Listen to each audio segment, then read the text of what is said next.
what else do you think is being accomplished by the Belt and Road Initiative? Exactly. I was gonna get into that because it by building infrastructure in in the global south, it creates demand for more manufactured Chinese goods. So China is investing in productive capacity.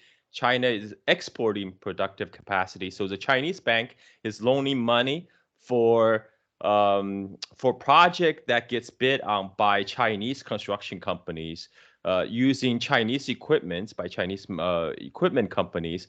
And the developing world gets ports, they get railroad, they get roads, they get power plants. So this is what China mean by win-win situation. There's it benefits everyone, and the aggregate result of this is more global connectivity, which in terms create more demands for trade. And because China is the world's number one trading power, this it creates demand for Chinese manufactured goods. So this is net positive for everyone, and this is what China has committed to, and they spend upwards of $1 trillion into the Belt and Road Initiative.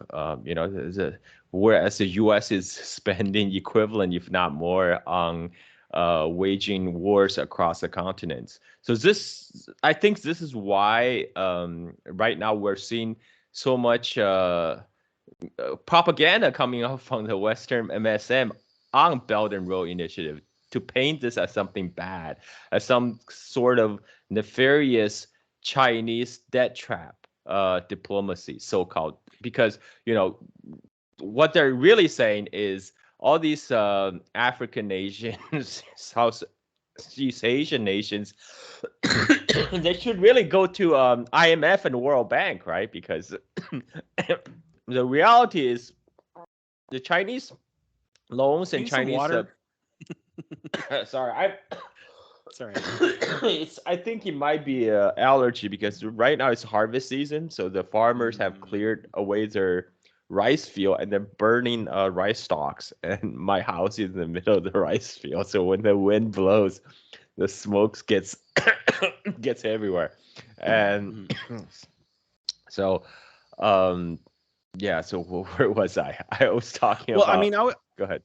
so for the IMF and the World Bank, from what I understand, the difference is the IMF and the World Bank have something called the Washington Consensus, which has been so named by people who are part of this Washington Consensus, where they seek to deregulate industries, and privatize parts of governments. So, say in a particular African country, South American nation, there is certain forests that are national forests.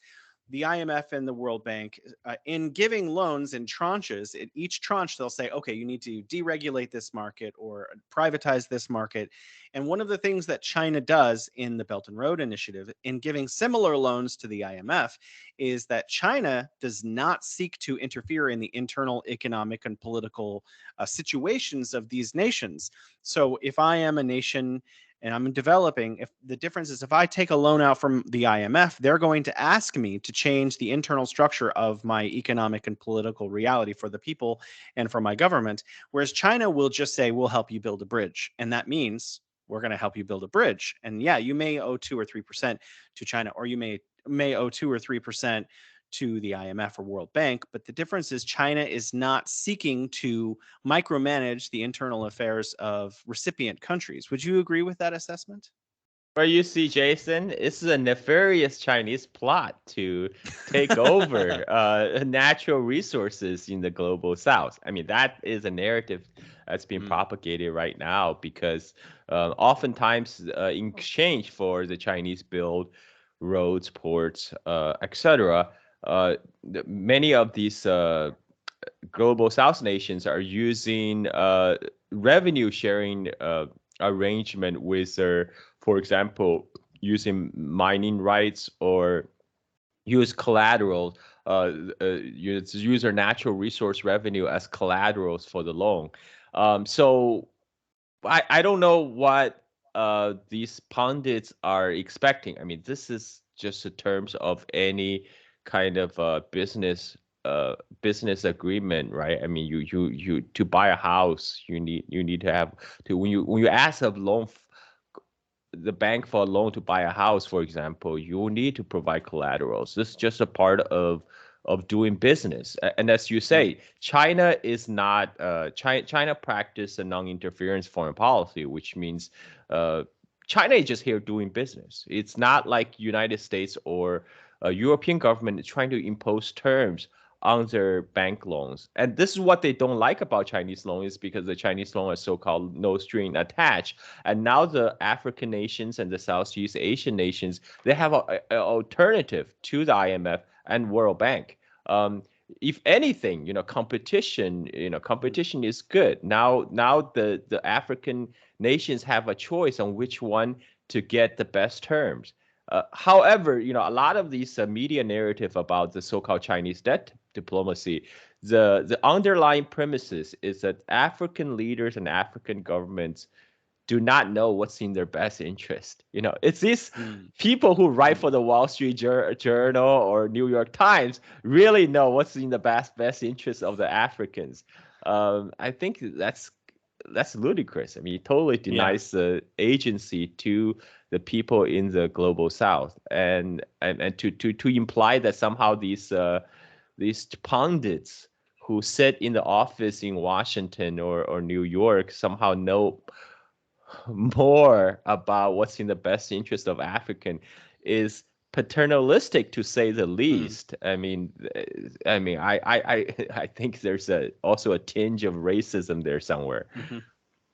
Well, I mean, it looks to me, based on my knowledge of the history of the IMF and World Bank, which, and I'm not trying to say are not useful. There may be places because, like you said, the agency of leaders in these developing nations sometimes do choose loans from IMF or World Bank or, Paris Club, all of these other organizations. So maybe there is a place for them, but it also looks like IMF and World Bank came into existence immediately after global independence movements. So at the same time as African nations were getting their independence from their former colonial lords, they were at the IMF and World Bank basically came into existence and created similar structures that existed in colonialism, using Africa and other underdeveloped nations as sources for raw materials so that those materials could be processed by the former colonial centers, Europe and America, to sell those goods at inflated prices back to the underdeveloped world.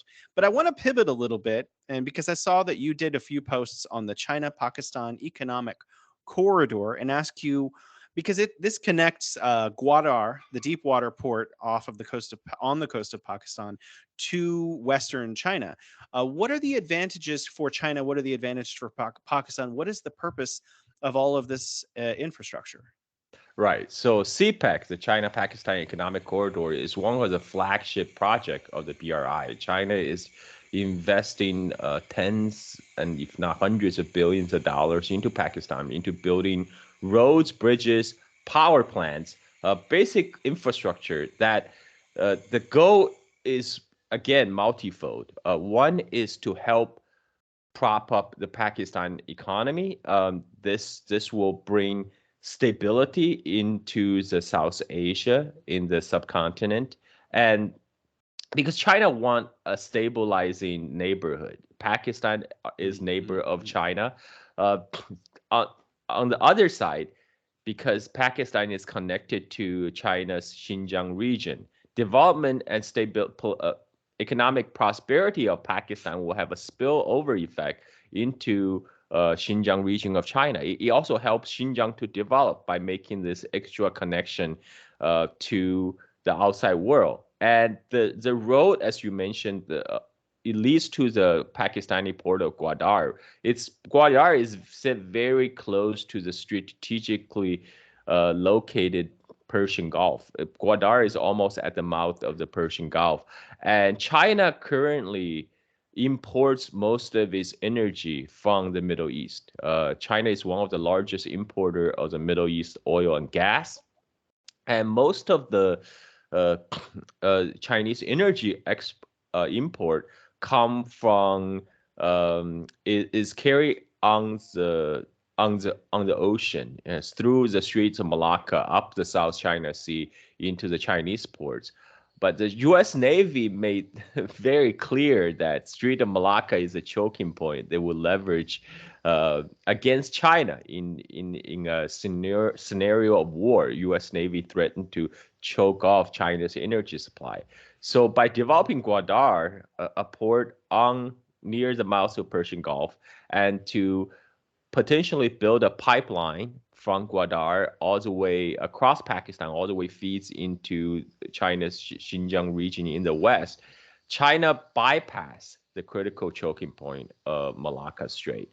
This is what the U.S. calls China's stream of pearl strategy. So instead of one single choking point where U.S. Navy can just park their ships, now there are many connection points China have with the rest of the world, and it will be impossible for U.S. Navy to spread. The U.S. Navy will have to spread itself very thin, try to choke each individual points of connection. So the Belt and Road Initiative is not just has an economic impact. It also has a strategic design. The goal is to bypass that choking point at Malacca Strait and to have many different other points of contact for China to connect with the rest of the world. Wow. Okay, so there are a lot of overland. So that what we're talking about with Gwadar is the maritime Silk Road, infrastructure and logistics for ports that move through ocean bodies. But there's also the overland Silk Road, which are a series of rail lines that move from China through Russia and Kazakhstan to Eastern and Central Europe. Um, I understand that shipping things over water is cheaper. So why all of the rail across the world island? Right. So it's true. Shipping always cheaper than overland traffic. However, especially if you ship like a low cost commodity like sand, right? It's definitely cheaper to ship on big commodity freighters. However, for time sensitive manufactured goods such as laptops or cell phones, which China manufacture a lot, rail does become competitive because it's faster. It's faster and Mm, it's also cheaper than air. So mm, so there is a spot for rail traffic. It's just one additional. It's not supposed to replace mm, the ocean traffic. It's not supposed to replace the seaborne trade. China is still the number one world's number one sea trading power, but the the land link complements to whatever linkage China have currently. mm, Because for example, a lot of the one of the strategy for China to develop its interior, because when China started open and reform, most of the industry were concentrated on the East Coast, and people would migrate from inland provinces like Sichuan or Gansu to places like Shenzhen in Guangdong and to work in the factories over there. What China has is tried to do in the last 10 years to try to balance and distribute this development to the rest part of China to mm. help with poverty alleviation effort in the inland China, to build up the capacity in inland China. So that's when we see uh, Apple, for example, Apple iPhone plants gets built in the middle of China, Mm. I think in Henan, and then you have iPhones are being built in, you have laptops being built in Chongqing, for example, and all these inland cities, manufacturing centers, then will be linked by rail to Europe through Mm. this the belt part of the Belt and Road Initiative, and like I said, for these more expensive electronic products, rail is actually competitive versus water traffic. So I'm trying to understand this actually. So is the reason that electronics are time sensitive because maybe all of the Huawei's sell out in Belarus or something, and then it's like, oh, we need more right now because that's the sale is happening. Well, I mean, the sea. the ocean shipping takes a lot longer. With Mm-hmm. the electronics, 6 months is a long time. You're Yeah, I guess so. you're Wow. you're already due for an upgrade after 6 months. So you want to get to the market as soon as possible, right? So you don't want it to have your iPhone sitting on a ship for like a month on the water. Mm, mm, mm. What is, China does have a policy of non-interference in the internal affairs of other nations. Could you elaborate on your understanding of why China has this policy? I mean, let me give some background really quickly. We were talking about the Washington Consensus.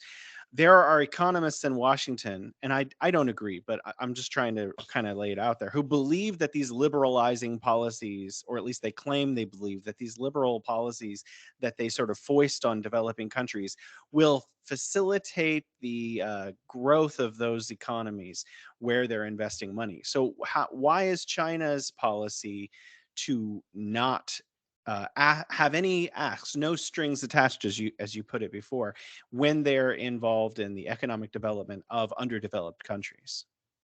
Well, China is there to do business. I mean, China's policy is basically like, we don't care if we have ideological differences, political difference. Let's just sit down and do business. I mean, Mm, it's a very sensible policy. But China do uh, have a long formulated non-interference policy in their foreign policy goals. This dates all the way from to 1950s when Zhou Enlai has formulated the five principles of coexistence. Um, it's based on the respect for sovereignty. One of the uh, main tenets of sovereignty is you don't interfere in other countries' affairs, and mm, that's something that U.S. no longer, well, U.S. never really believed in because mm, that limits the reach of the empire. But China is very strong believer in sovereignty, given the particular Chinese history in the last couple hundred years, mm, and so China understand that the importance of sovereignty and that you respect mm. other nations' choice, in their own implementation of their own national policies. But in the end, I mean, I think what makes Chinese policy attractive is, forget about everything else. Let's do business. I mean, I mean, like Right. how that's just very pragmatic and sensible. And, despite all the effort of Western media trying to uh, tar and feather it, I think it's really hard to make such a pragmatic policy look bad. I mean, I think this reflects in the public opinions in the global south, of China versus US. China actually enjoy overwhelming positive Mm. uh, public opinions in the global south, much to the Mm. surprise of maybe readership in the West. I mean, there's a professor at John Hopkins University, Deborah Brottigam. I'm not sure if I'm saying her name right, but she defends exactly what you're saying all the time. She's the foremost U.S. expert on the Belt and Road Initiative, and she's constantly defending China, basically like there is no debt trap. But I kind of want to pivot again and talk a little bit about poverty alleviation in China. 800 million people lifted out of poverty. Could you tell us a little bit about one or two of the strategies or tactics that China used to accomplish this feat? Yeah, we already touched it upon a little bit. One is through infrastructure development. Just build roads and bridges, and a lot of the areas in China, especially in inland China, the reason they were poor because they were limited by their geography. It's not very easily accessible, and by making them connected to this global marketplace, uh, it enables the enables the people to that I already talked about kind of the transfer of industrial capacity from the Hmm. East Coast to more inland. It makes sense in many fronts because one, rather than people moving away from their family to go work 1,000 kilometers away, they can work closer to home.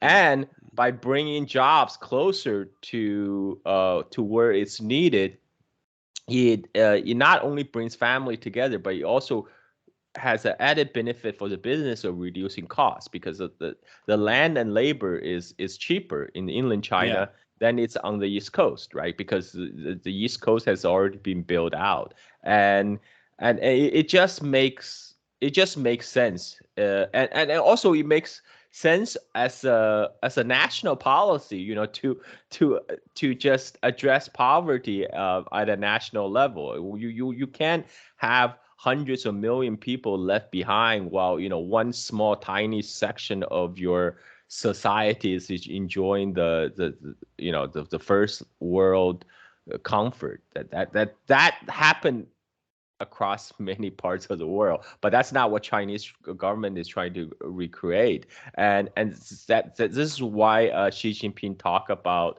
the common prosperity. The common prosperity is sharing the wealth across the different layers and different social classes and different geographies of China. Well, I want to address one or two of the concerns, or not concerns, criticisms of that. So Sure. I've heard, and I mean, I have my own reasons why I don't agree with these, but I want to hear yours. One of the criticisms is, oh, it's just they opened the market and this is capitalism bringing wealth to China. How would you address that? Okay, so I will like to quote Deng Xiaoping. Back in 1980s, Deng Xiaoping says, socialism doesn't mean poverty. If we cannot feed and clothe our people, if we cannot provide our people with a good living standard and good prospect for the future, then we have failed. To prove the superiority of socialist system to the capitalist system, first of all, we have to provide our people with a good living, right? And I think China has done remarkably well in that aspect. I grew up in China in 1980s. I was born in 1976, so I witnessed firsthand the dramatic transformation of China in the last 40 years. You know, there's a reason. There's an overwhelming support among the Chinese population for their government. Is because their government is actually delivering. Is they're delivering in providing a good life and good future for the majority of its citizens. So when people say, "Oh no, that's capitalism," that's not. I mean, it's I'm not a like a ideological person. I think it's just the goal of any government is Mm-mm-mm. a effective government, a good governance is to provide its people with good life. And I think that the Chinese government have done a remarkably good job doing that. Mm. Um, so China brokered peace recently between Saudi Arabia and Iran. How is China's role in the world changing? Yeah, that's interesting because, as I mentioned, China had a very strict non-interference policy, which in a lot of instances means China keep a very low profile on the international stage. If people go look at China's voting record in the United Nations, for example, the most most oftentimes, even in the instances where China might have disagreement, China choose abstain rather than outright veto, even though China is one of the five Mm. permanent the Security Council member. But the Saudi Iran peace deal is a major tectonic shift in the Middle East, and China chose at this point to publicly host this meeting in Beijing and help to mediate between the both sides. That show that China is ready to have a more active foreign policy, and this is a quite contrast from the past. I quoted Deng Xiaoping earlier. Deng Xiaoping also said, uh, keep a low profile and hide your strength, right? But I think it's too late now for China to hide its strength. I mean, Chinese strength is obvious for anyone to see. It doesn't make sense to try to keep a low profile and hope nobody notice China is now a great power. So might as well do something with it. And I think it's a very positive and very encouraging development that China is taking an active role in the Middle East peace negotiations. And right now, China is trying to do the same for Ukraine, which again, many of the Western pundit is pouring cold water, and even saying that China is not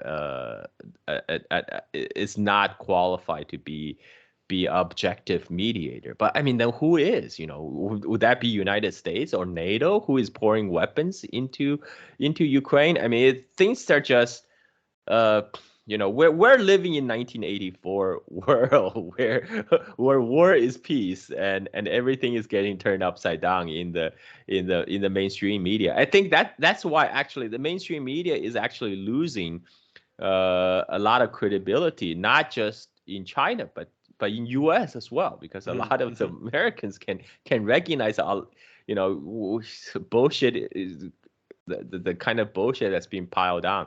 So we are at a very critical juncture where we're at a crossroad where the U.S.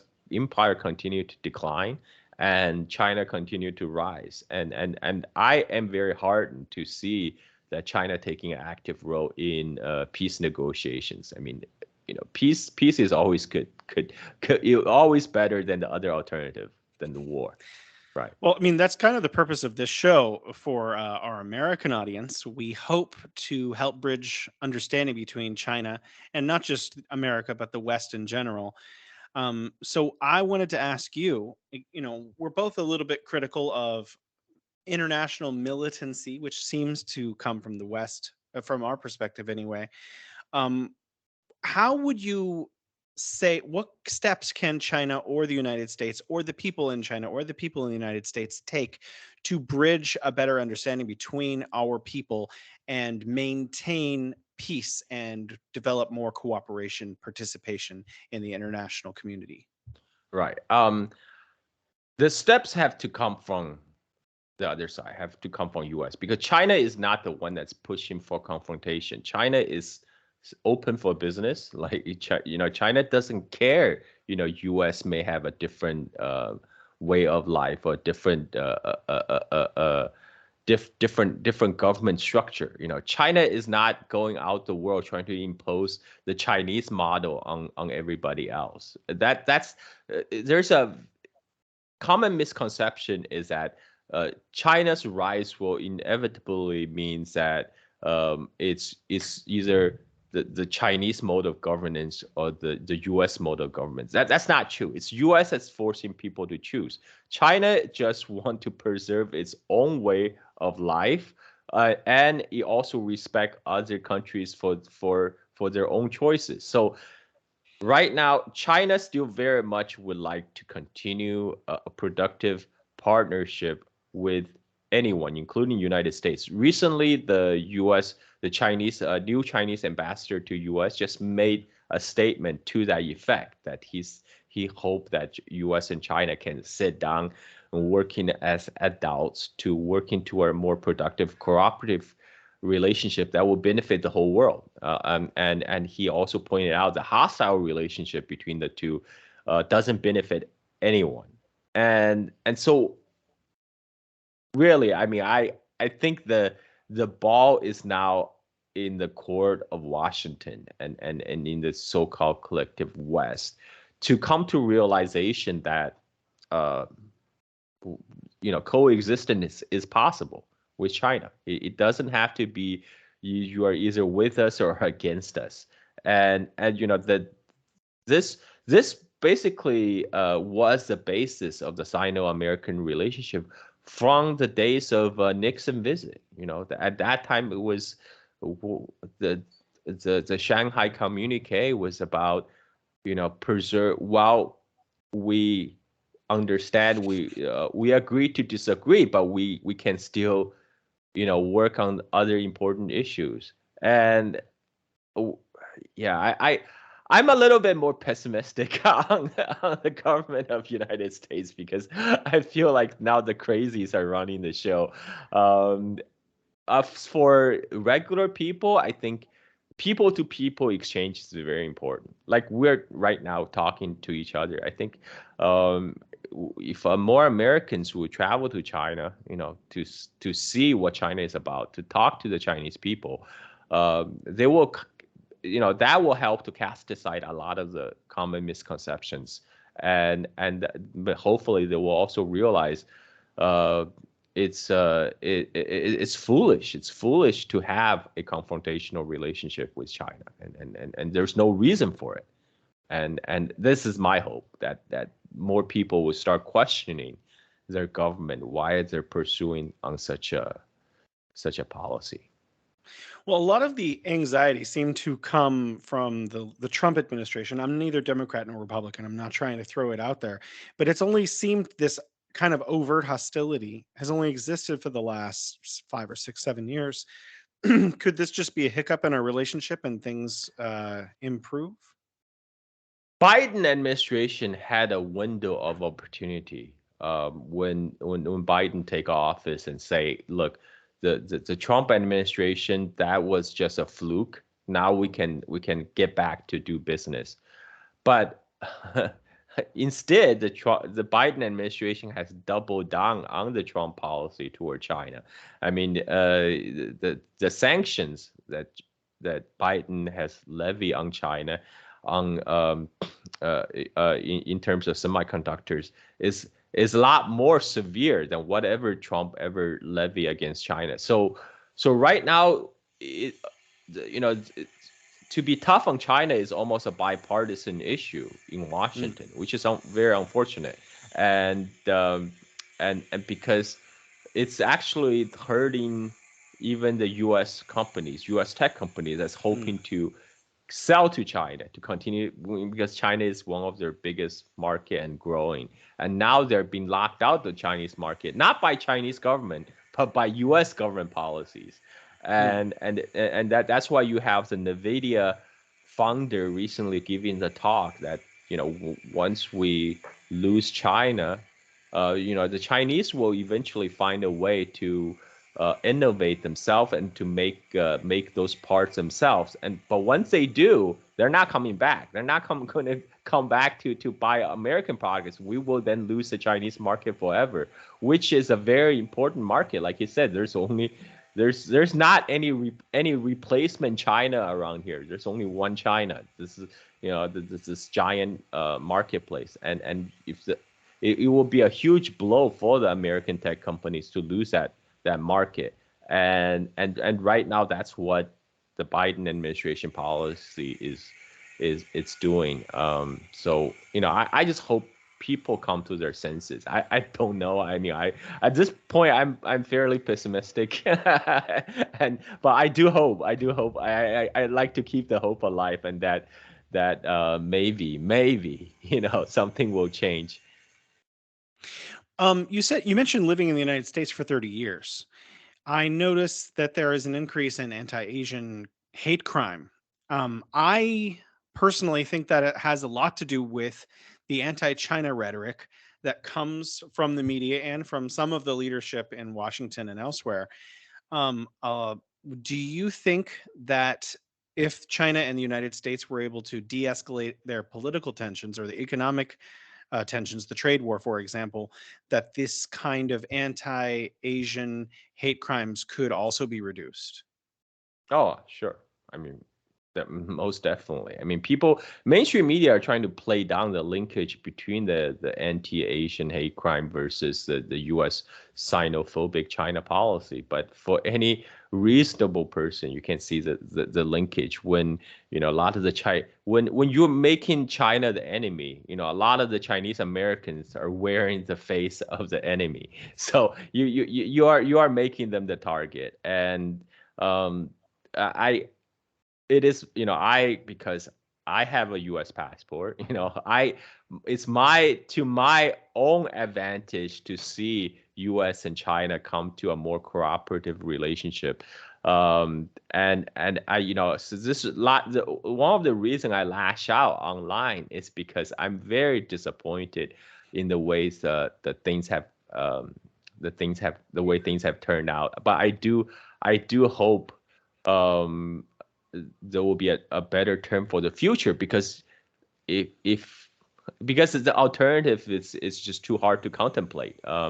A confrontation between U.S. and China is potentially ruinous for the whole humanity. And that's yeah, Well, I that's just have a to hard say, reality. I'm also very optimistic in terms of I don't think I certainly hope not. It does seem like the United States is out of control, but I feel like the United States knows that China has an incredible defensive capability. So there's no way that the United States could take actions beyond the trade war, beyond kind of sanctioning individuals or particular companies.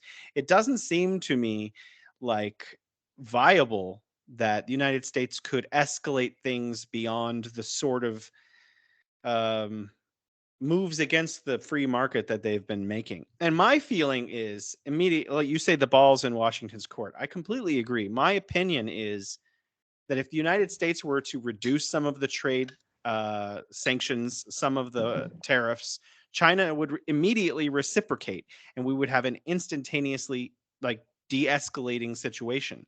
And that it's entirely up to folks in Washington to take those actions, and we could end this sort of child's play that's been going on for the last few years, like overnight. And like, would you agree with that assessment? Yeah, definitely, 100%. The big question, the trillion-dollar question, is whether the leaders in Washington will come to their senses. I want to go back and connect two other things that we were talking about. So we were talking about the end of absolute poverty in China. So with the Belt and Road Initiative, do you think that it's possible that China can replicate some of the model of its own success in other nations? Because beyond just building like a hydropower dam in Laos or something like that, or the rail that's running through to Guadar from Western China, China's not just building, for example, logistics. It's building an energy. It sends agronomists, professional scientists to other countries. It looks at what kind of things will grow there. It makes recommendations for growing different kinds of produce or rice, or offers kinds of technical advice on how to grow, how to increase economic activity. Is it possible that China's record for ending absolute poverty within China's own borders can be replicated elsewhere? What do you think? Well, I will just cite the statistics. There was a chart of the total GDP growth from 1992 to the present. And if you look at the chart, the fastest growing economy, number one is China, of course. Mm. Number one is Vietnam. I And saw and that. if you I yes, was and if very you look at surprised. yeah, Vietnam is actually, I think, probably closest to China in terms of um, both political culture, government structure, and and whole other variety of factors. I think that hopefully that answers your question. Hmm. So, yeah, okay. Then there is hope that we're going to see the underdeveloped world, which has spent centuries being underdeveloped by the former colonial powers, come into a kind of modernity of their own and infrastructure, better lives, and stuff. I mean, one of the things that I think came out of the Iran Saudi Arabia deal that I was most happy about was the end of the conflict in Yemen.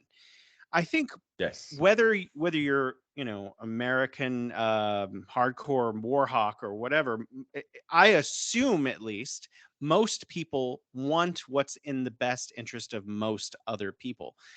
Um, People disagree dramatically about how to get there, but I would hope that global poverty, absolute poverty, could be something that ends before I check out. Anyway, any last thoughts? Oh, I do have a question for you. This is kind of not political. What happened with your Twitter account? I think a lot of people are interested. because you were like selling iPads or something for a couple weeks there. My Twitter account was hacked for about 2 weeks, and it's it was I accidentally clicked on a phishing link, and that led to myself getting locked out of my account. The hacker took over, then using my Twitter account to sell laptop scam. And I did recover my Twitter account after 2 weeks, and it was an uphill battle because I couldn't get in touch with a real person when I filed the support ticket. I only get automated replies, and it was only a friend of mine, Daniel Dumbrill. Thank you, Yeah, Daniel, yeah. who tracked down a real person who worked at the Twitter. This is very ironic because it came about because Matt Walsh got hacked, and Wow. then Ben Shapiro tweeted about Matt Walsh being hacked. So then we got some action from Twitter. A Twitter person, Ella, actually responded to that tweet thread, and that's when my friend Daniel Dumbrill replied to Ella, "Hey, can you please take a look at the case of my friend? Hacker is using his large account to promote laptop scam." So that's how my Twitter account got resolved. Well, we're glad to have That's you. The entire yeah. community was very happy to get you back. The idea of rebuilding you on another account was terrifying. Honestly, I saw what was happening to you, and I was like, I hope this does not happen to me or other people in our community. So it's good to Uh, have you back. Turn on your two-factor authentication. I, Yeah, I did I did have yeah. my two-factor authentication turned on, but it was via text message. And then back then Elon Musk turned off the two-factor authentication via Mm, text message for people who didn't pay for Twitter Blue. And oh. so don't use two-factor authentication via SMS. Use a Google Authenticator, and that is much better, much safer. And Elon at least has not turned it off that free option. So do Mm. that. I got it. Well, also I'll keep Daniel in mind if something happens in the future. Also, Yes. uh, so I guess he's going to be the go-to person for anyone who's having a crisis. Any Yeah. last thoughts you wanted to leave with our listeners before we go? Um, maybe I was sounding overly pessimistic in this interview, but I still have great hope for the future. I don't know how it will come about, but I think eventually U.S. and China will have to learn to work with each other and to Mm. work for the betterment of humanity. So maybe I'll leave it at that. Well, I hope so too. Thank you so much for joining us, Carl. And if you guys are looking for Carl Zha, please find Silk and Steel podcast, or you can find him at Carl Zha, CarlZha. Thank you, Carl. Thank you, Jason. Hello.